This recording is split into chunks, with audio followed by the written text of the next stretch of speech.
And we'll continue with Pranesh. If you call yourself a different generation, I think some of us are from a different galaxy.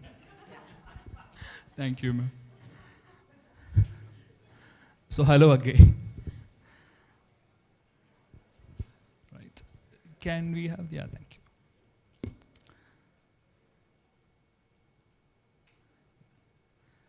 Right. So we finished the soft skills. That's what the lecturing skills gonna be actually. Then there comes the software, which we hated actually, right? It keeps on upgrading. So I want to just give some very basic software which all of us use. What is the most common software we all use? PowerPoint, yeah. If we can make use of PowerPoint better, then I think that's more than enough. So we'll try to go through that a bit. Being e-smart. That goes to lecture number 2, the technology in classroom teaching. I've just got a brief summary. The most commonly used is going to be the PowerPoint or Keynote, right? But as you can see that I'm taking this lecture or this talk with a whiteboard because I wanted to experiment with this iPad. If there is one thing which you can buy, the best investment is getting an iPad. It's brilliant. I love it. I got it when I joined ophthalmology PG. That was the first generation iPad. Only now I have changed. For almost 7 years, it has lasted. It has done me, I've got more ROI from that than from what I spent. It's a brilliant, brilliant thing. And you can do so much with iPad. So versatile.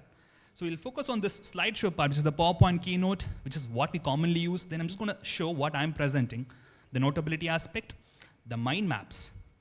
Very interesting, very useful way of teaching students. And finally, just talk about this. I have not personally used much with these applications, but I've used this a lot. I'm one of the oldest users of Notability. I'm a loyal user. For almost 10 years, I've been using this. Before I do this, I just want to show a video how I take class for the students. So I thought it'll make more interesting so that I can walk the talk.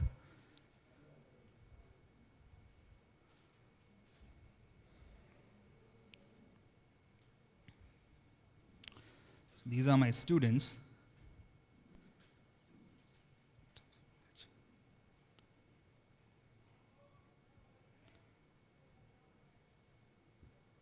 What is this? That's ciliary body. Ciliary body. This is for undergraduates. So this may be and very the rest primitive. of this is only ciliary body.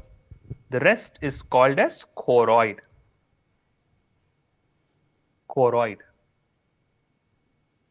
Again, iris, ciliary body, choroid. ICC, International Cricket Council. Okay. I'm being seen. Why? Because your eyeball is healthy. That's one thing. When I mean eyeball is healthy, I mean this is called ocular media. The media. The cornea should be clear. The AC should be clear. The pupil should be of normal size. The PC should be clear. Lens should be clear. Vitreous should be clear. Retina should be healthy for us to see. It's like, you see, this is a projector. You see light coming here. Okay.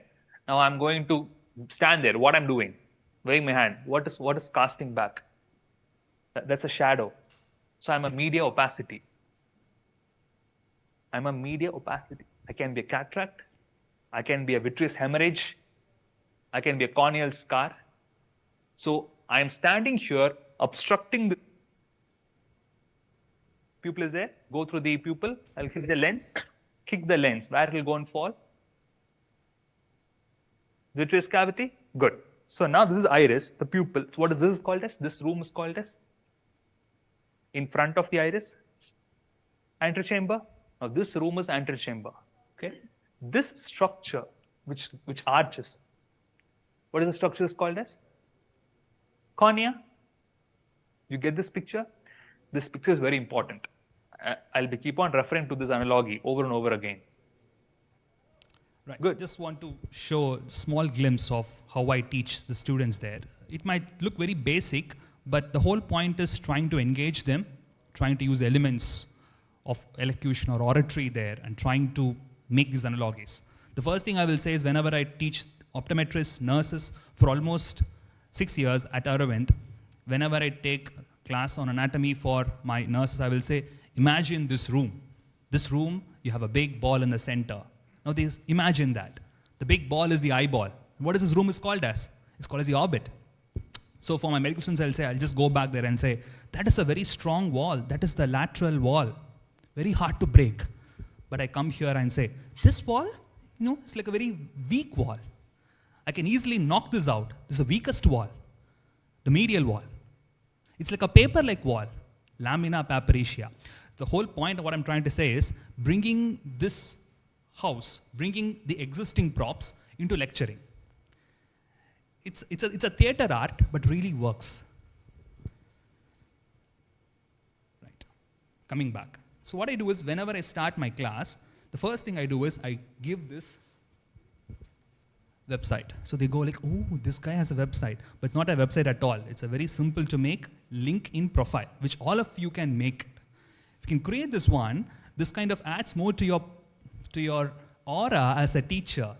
So that you show this, they know that, okay, this guy knows what he's talking about. I'm giving because I don't look very old, so students might not, especially UK students, they don't take us for granted. They kind of, oh, easy, the hierarchy is here but not there. So we need to give this. The first thing I say is, I've got all these links there. Click on this UG lecture handouts. So I share all the resources with them. I have all my lecture material put as a PDF, and even I have shared with my residents in Aravind as well. This is for the Monday lecture, it's a big lecture. So I give the entire presentation, what I used to teach, as a handout. So now they are happy, they are secure. We have scaffolded them with all the relevant material what they need. Once that's done, I say come back to that website and click on this interactive mind maps.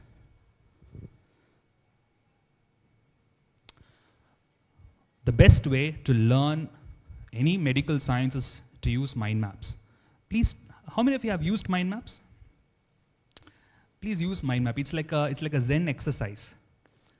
I don't just use mind map for teaching, but I also do for my day-to-day to-do lists, for my career plans, and for philosophical journeys. I use mind map. It's a beautiful, beautiful meditation-like exercise.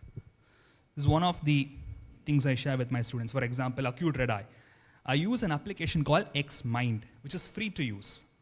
It is paid to some extent, but you can see that I can make these mind maps, I can add these images, so make it much easier for them to understand.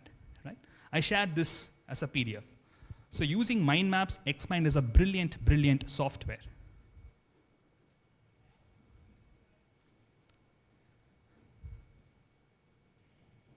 This is one of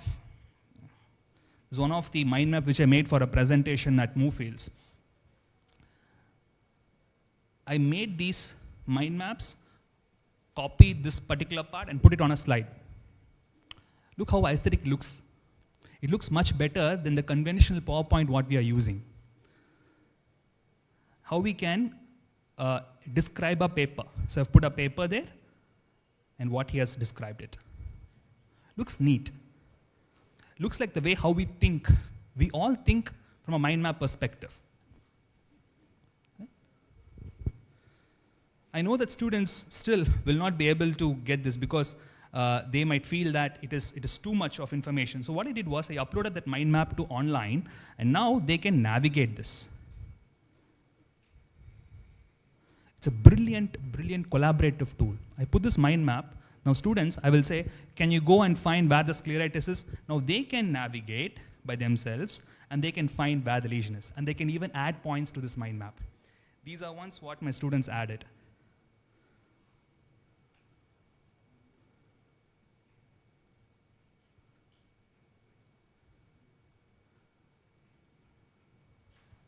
This foggy, smoky appearance, right?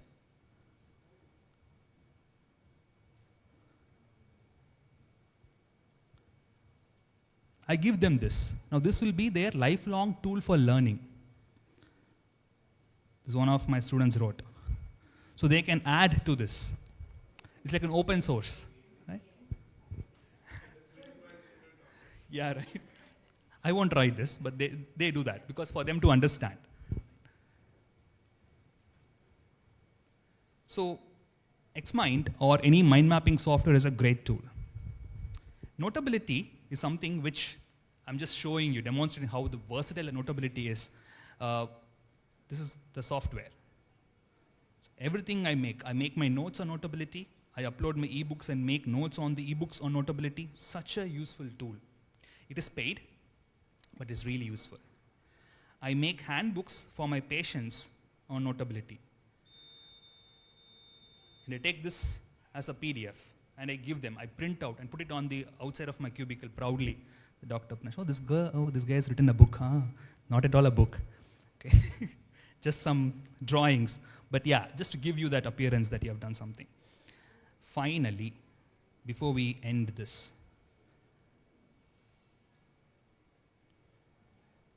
PowerPoint.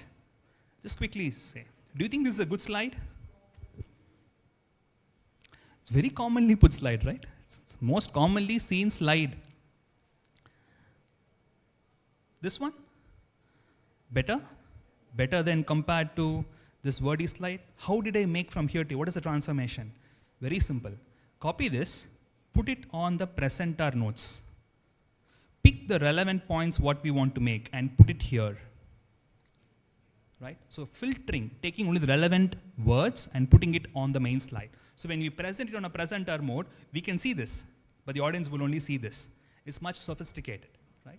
You appear very smart. I will say, CRE is an ophthalmic emergency. It's an ocular analog of cerebral stroke. So I'm not putting this ocular analog here, but I sound very smart. Sound like, oh, analog, he's saying something new, right? So all to trick the audience. Which one do you think is a better slide? I've put the answer there, but second one?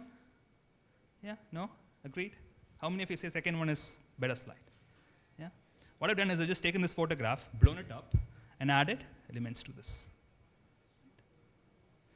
Another commonly placed table. We all love to copy paste tables into our slides. Like, look how horrible this looks. I can't even see anything. I don't know how the lecturer, but still he'll say risk factors, he'll explain all these things. No need.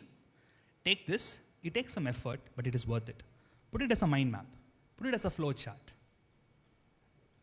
Right? So finished Notability, Xmind, and